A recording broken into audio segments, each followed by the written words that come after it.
महाराष्ट्राचे निर्माते राज्याचे पहिले मुख्यमंत्री स्वर्गीय यशवंतराव चव्हाण साहेब यांनी 1 मे 1960 साली पंडित जवाहरलाल नेहरू यांच्या शुभ हस्ते संयुक्त महाराष्ट्राचा मंगल कलश शिवाजी पार्कच्या मैदानावरती स्वीकारला। तो ऐतिहासिक क्षण उभ्या महाराष्ट्रासाठी नेहमीच अभिमानास्पद राहील।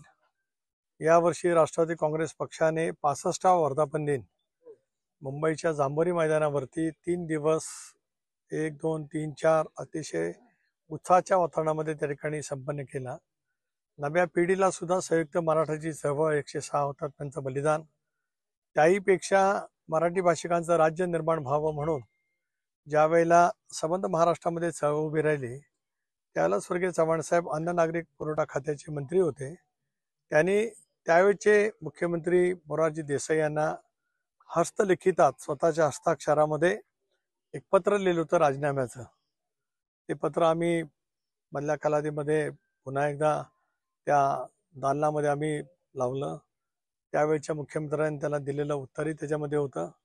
तदनंतर महाराष्ट्रामध्ये काहींनी या बाबतीमध्ये चव्हाण साहेबांच्या भूमिकेच्या बाबतीमध्ये प्रश्नचिन्ह निर्माण करण्याचा प्रयत्न केला। अशा वेळेला चव्हाण साहेबांनी पुन्हा एकदा त्यांच्या हस्ताक्षरामध्ये संबंध महाराष्ट्रातल्या जनतेला संयुक्त मराठाची चळवळ आणि त्याच्यातली चव्हाण साहेबांची भूमिका याची साधंत्य माहिती देणारं एक सविस्तर असं पत्र त्यांनी महाराष्ट्राच्या जनतेला उद्देशून दिलं होतं। हे सर्व आम्ही दालनामध्ये ठेवलेलं होतं। महाराष्ट्र एक साधू संतांची आध्यात्मिक विचाराची परंपरा असलेला राष्ट्र आहे, त्यामुळे त्या दालनामध्ये तेही होतं। राज्याची शान देशभरामध्ये ज्यांनी उंचावली असे भारतरत्न, संबंध संयुक्त महाराष्ट्राची चळवळ आणि त्याचबरोबर ती शिवशाहू फुले आंबेडकरांचा इतिहास आणि मग राज्याच्या निर्मितीनंतर ज्या ज्या मुख्यमंत्र्यांनी आपलं नेतृत्व देत महाराष्ट्राला त्यांच्या पद्धतीने पुढे नेण्याचा प्रयत्न केला असं सारं त्या ठिकाणी होतं। आज उद्या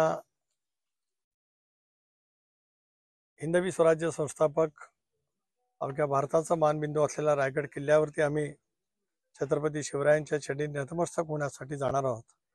त्यावेळेला आज इथं यावं, साहेबांनी जो महाराष्ट्र घडवला त्या साहेबांच्या या संगमावरती इथे नतमस्तक व्हावं, ऊर्जा घ्यावी, प्रेरणा घ्यावी। कारण NDA मध्ये सहभागी होत असतानाच आम्ही चव्हाण साहेबांनी जो विचार दिला की बहुजन समाजाचं ही साध्य करायचं असेल तर सत्तेमधला सहभाग असला पाहिजे, पण तुमची मूळ विचाराशी नाळ तुमची तशीच कायम ठेवली पाहिजे।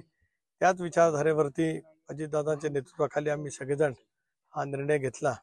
स्वाभाविकपणाने ज्यावेळेला महाराष्ट्रातली जनता आम्हाला यश देते त्यावेळेला प्रदेशाध्यक्ष म्हणून इथे येणं, नतमस्तक होणं आणि नवी ऊर्जा, नवी प्रेरणा घेऊन पुन्हा एकदा जोमाने कामाला सुरुवात करणं याच हेतूने आज या ठिकाणी मी आणि माझे सर्व पदाधिकारी आलेलो आहोत। खूप मोठा, खूप चांगला उपक्रम राष्ट्रवादी काँग्रेसने राबवलेला आहे।